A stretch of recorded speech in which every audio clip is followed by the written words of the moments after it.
Hey everyone, and welcome back to Final Fantasy Year, Part 2. Today, we're looking at the GBA remake of Final Fantasy II.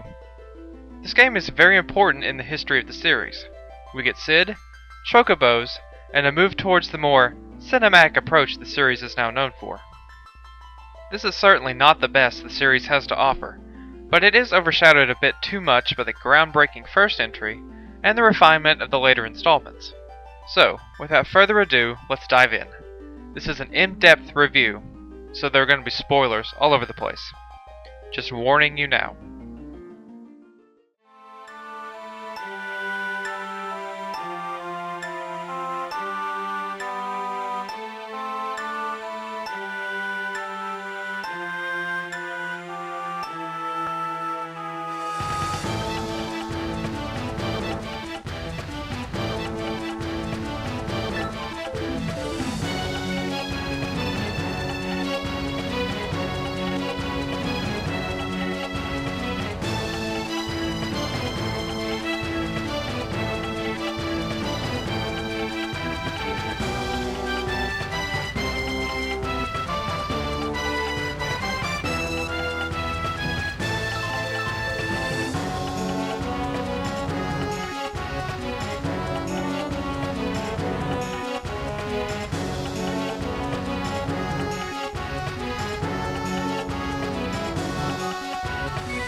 The party must prove their worth and lead the rebellion to victory. The party members aren't the deepest characters ever conceived, and that does hurt this game to some extent. Furion is the classic hero type, save the world, pursuit of justice, that kind of thing. Maria's primary motivation is to find her brother Leon. And Guy can talk to animals. Yeah, there isn't much to Guy, but he is a pure soul. The side characters like Minwu, Cid, and the Emperor are more interesting and have better motivations. In fact, one could argue that the Emperor's plan is the most rooted in the dark side of humanity. He wants power, pure and simple, and he doesn't care what kind of deals he has to make or who he has to run over to gain it.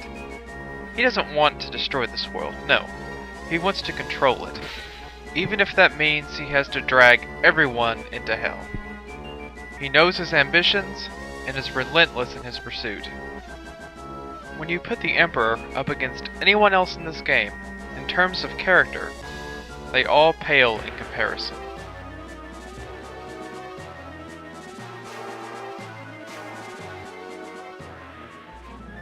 But you don't spend your time playing as the Emperor on his mad quest.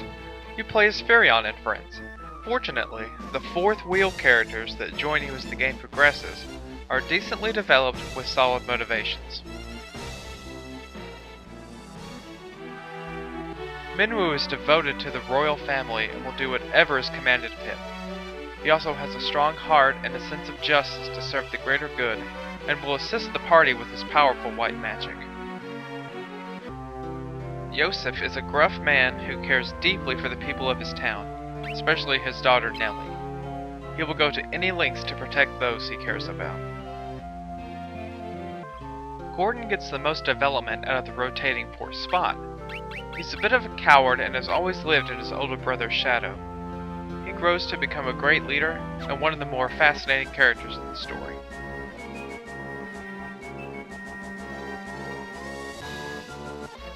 Lila is a pirate. You beat her crew and she'll join your party. Her dialogue is some of the more entertaining stuff you will read.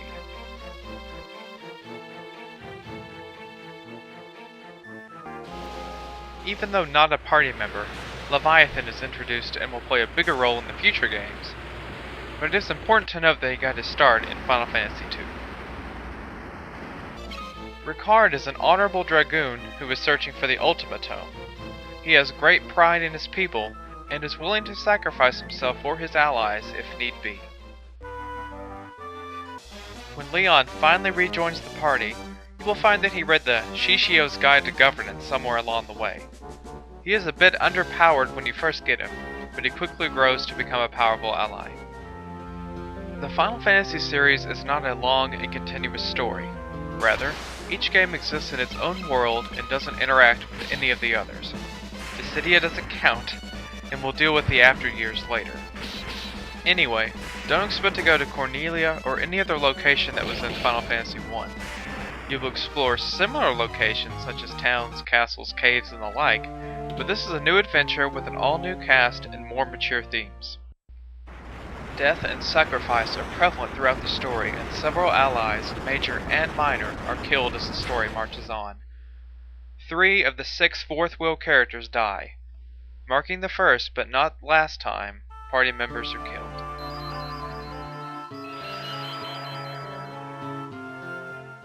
There is even a suggestive scene of seduction. Introducing sexual tension into a game like this without going too far is difficult, and I personally think they went a bit too far for E10. Still, kids 10 and under shouldn't quite understand what is going on here, and if they do, Lord help us, let them be kids. The game glances over the theme of humans not being able to forgive and living in a legacy of violence. The game's story doesn't go deep enough into this matter. It only says that after the war is over, maybe now the chain can be broken. There's enough here to make you think about it, but that's about it.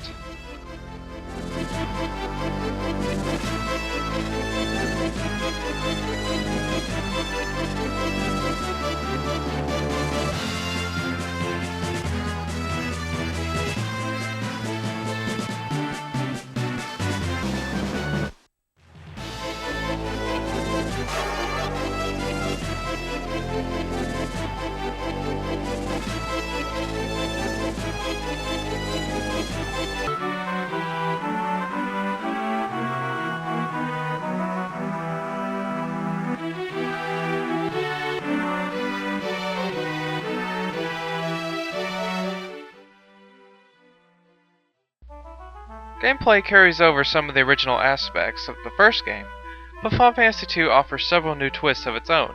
You still travel from town to town, battle monsters, collect information, manage your inventory, and pilot various vehicles, including the first and only appearance of the snowcraft. The first major difference between the two games is the word learning aspect.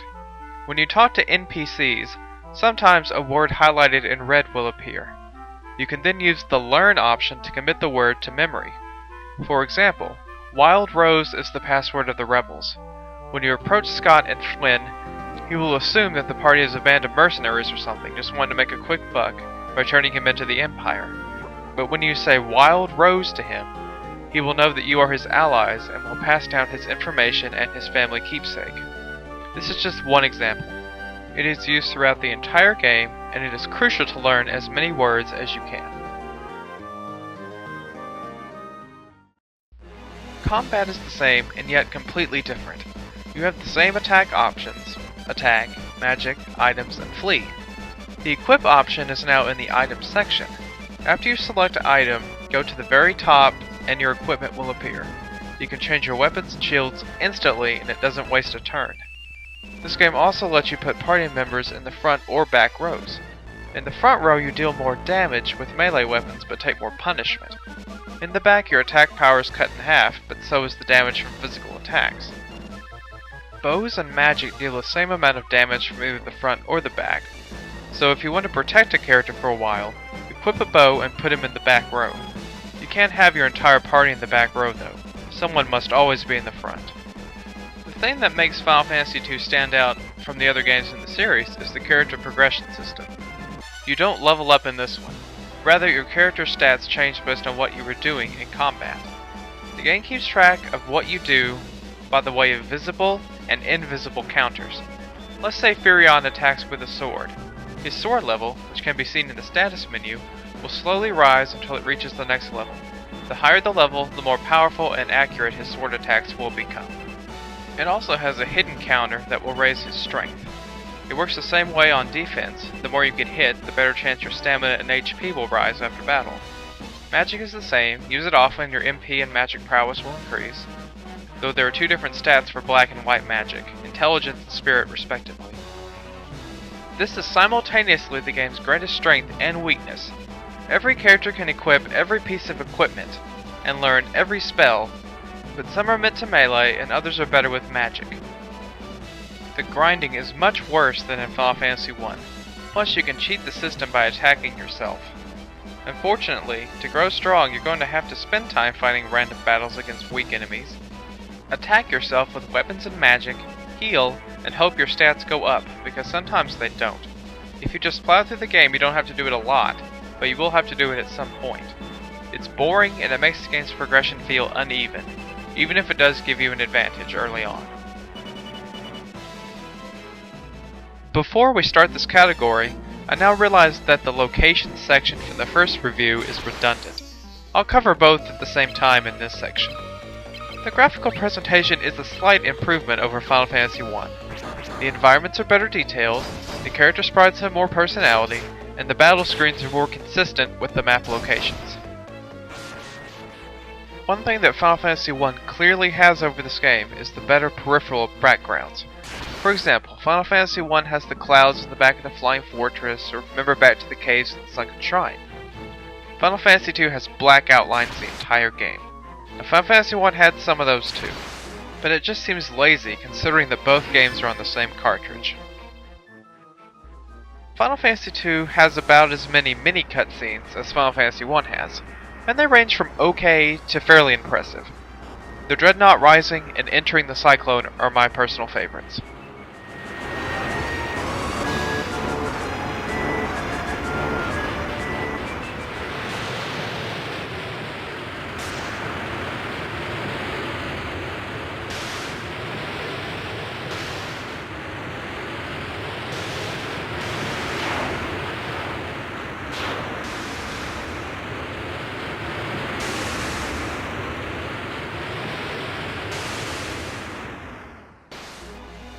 The battle screens are the most detailed sections of the game, which is good because you're going to spend most of your time fighting monsters. The grasslands look great, and even have mountains in the background this time. The Finn Castle town has moss growing on the sides of the buildings, and grass is coming up under the stone walkways. All the battle screens are overflowing with detail, and I just don't have time to show them all. The magic spells get more impressive as you move throughout the game, but since you don't need to use magic too often, you're not going to see them at their best till the late game bosses use them against you. Even then, some of them, like Fire Level 16, just don't look that good. And what in the world is up with Ultima? It looks like it's tearing a hole into the very fabric of space. It's just strange. Holy and Starfire do look particularly good though.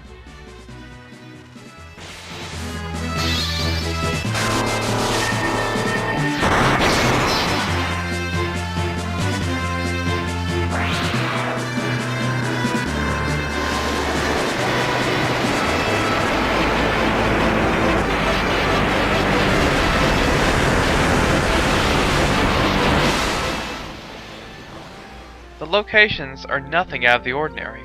Towns, castles, caves, marshes, and forests round out the expected locales. You will find a few surprises, like exploring the belly of a sea monster, a futuristic airship, and a castle located inside of a massive cyclone.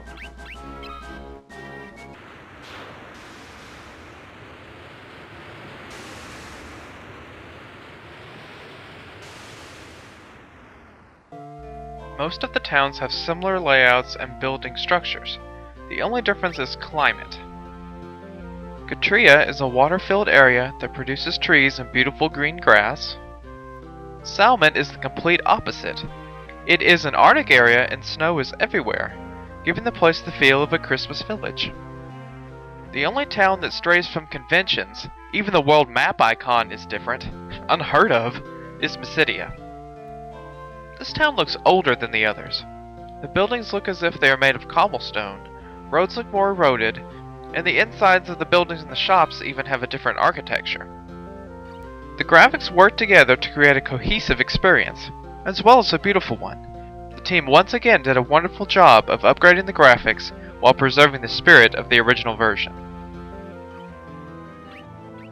The soundtrack may not be as catchy or memorable as the first game, but Final Fantasy II's music is excellent overall and has some of my favorite tunes in the whole series. There are only 27 tracks, a few of which are short fanfares.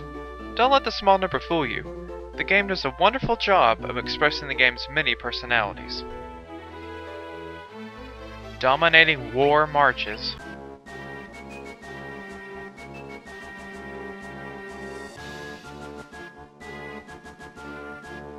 the soft yet determinate rebel theme,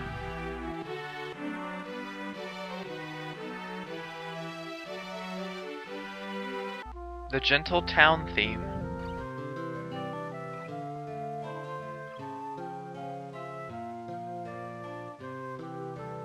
the creepy dungeon vibe, and even the gleeful music of the chocobo.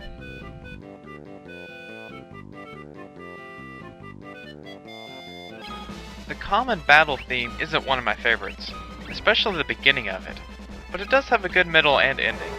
It just sounds strange to me at the beginning, like it takes too long to hit its stride.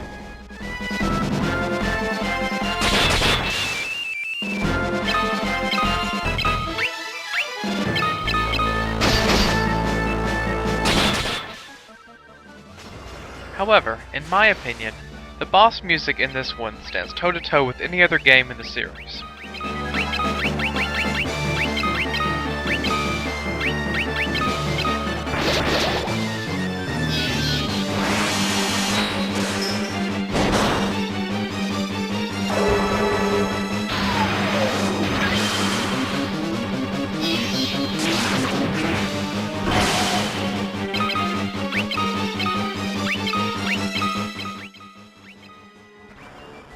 Except for Battle Theme B, it just sounds out of place when compared with the rest of the game's soundtrack, almost like a novelty piece.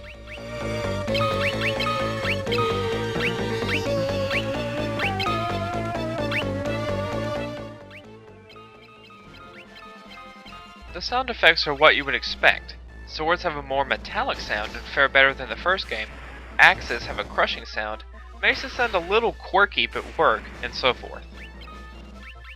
The weapons, more or less, come in material families. Mithril swords, axes, lances, etc. all share sound qualities, and that adds a level of consistency that is very much appreciated. Magic is a little mixed. Early fire spells don't sound as good as they should, but thunder on the other hand has an electric sound that sounds right all the way through. Overall though, the sound effects are solid and don't sound too weird or out of place. The items are what you would expect from a game like this: HP and MP restoring potions, status healing items, equipment, and key items that can only be used in certain locations. Magic spells are once again items to be bought, found, and won over the course of the game. This time the spells are leveled up by using them instead of buying the next one. It is important to note that you can only learn 16 spells at a time, so choose wisely. If you delete a spell and decide you need it later, you can learn it again, with a few exceptions. But it will start again at level 1. It takes a long time to grind magic spells, so again I implore you, be careful. Another thing that's strange is that the status restoring items, antidotes for poison, eye drops for blindness and the like, don't always work in battle. Just be mindful that you may have to use the item multiple times before the effect sticks.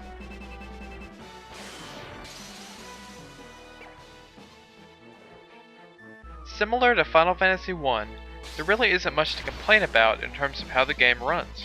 Slowdown is minimal to non-existent, and the game looks and sounds great.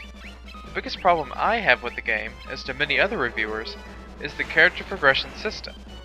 Having to attack your own party members to raise their strength and HP early on is unbelievably dull, and if you want to get ahead in the magic department, you're going to have to sit and cast spells over and over and over and over ad nauseum to raise their levels. I like the idea of your actions having an impact on stat progression, but this system is too dependent on your actions. It's possible to get through the game without stopping to grind, but like I said, you probably will have to do it at one point or another. It's just not fun, and it wrecks the pacing of the story. Speaking of the story, it's basic and that's okay, and the game does have a pretty good cast of characters to flesh out the world. The main problem is with the heroes. They're barely characters at all. They hardly speak, and they don't have the best motives in the world. But I have to remember that this is a remake of a game that came out in 1988. Games of that period were focused on making the player take on the role of the characters, and making the protagonist silent or as close to silent as possible. In this light, Final Fantasy II has a bit of an identity crisis. Is it trying to tell a story with strong characters, or are they trying to replicate the experience of the first game by giving you a party and turning you loose onto the world? It tries to do both, and it just seems incomplete. I think that as well as Final Fantasy II's story is told, it could have been done much better.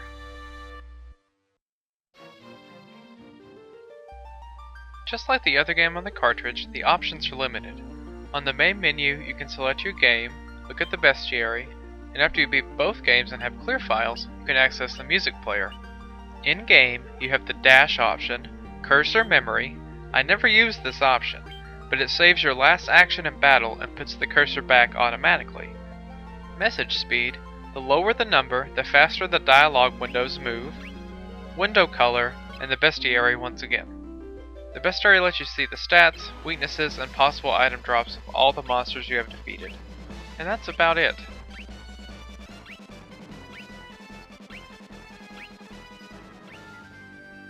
The GBA version does have a couple of bonus dungeons and a minigame. The minigame is a basic matching game that nets you prizes the better you do. If you manage to master the Toad spell, the game will change to Toad matching, and the prizes are even better, including one of the best swords in the game, Masamune, for a perfect run. To play, you have to be riding the Snowcraft. Hold A and push B 22 times. The bonus dungeons are part of a separate game mode called Soul of Rebirth. In it, you guide your fallen party members on a quest to save a small town in the afterlife. I'm going to be completely honest, I found it extremely boring. The random monsters are tough, and you get your party members back with whatever stats they had before they died in the main game. I don't know how many times I had to start over. A piece of advice, the first monsters you fight can drop some excellent equipment. Restart until you win at least one Yoichi's bow. Then you can put Minwu in the back and deal decent damage while not taking as much punishment from the overpowered enemies. It ended up being a 12-hour stat grinding fest, and I didn't play it again for the review.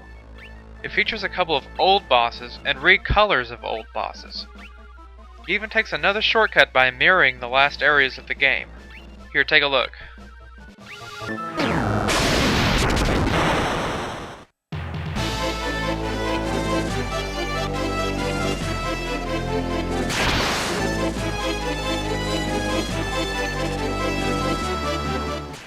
It ends with a battle with a more philosophical emperor, but there really isn't a lot to draw you in.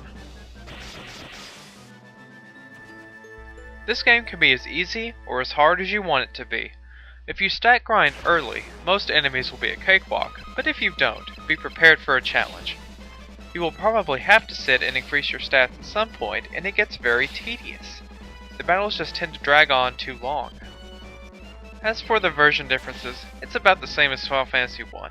The PSP and iOS versions are a bit harder, but have more content to plow through. The Famicom version was never released in the West, and the game didn't appear outside of Japan until the release of Final Fantasy Origins on the PlayStation 1 in 2003. I'll give the creators credit. They tried something new in the progression system and learned from its strengths and weaknesses. Final Fantasy II was an important step in Final Fantasy history, and one that I think gets ignored a little too often. Yes, this game has problems, but it tells a good story with a strong cast that will set the stage for the more cinematic entries that would follow. The available versions are all visually pleasing, and the soundtrack is able to hold its own as well.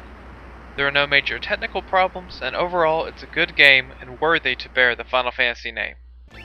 However, because of the pacing issues and the need to stack grind, I'm gonna have to give this game a 6.5 out of 10. Okay, that does it for Final Fantasy II. The next review is Final Fantasy III for the DS, and it will be a written review. The next video reviews will be Final Fantasy IV and its sequel, The After Years. Until the next time, later.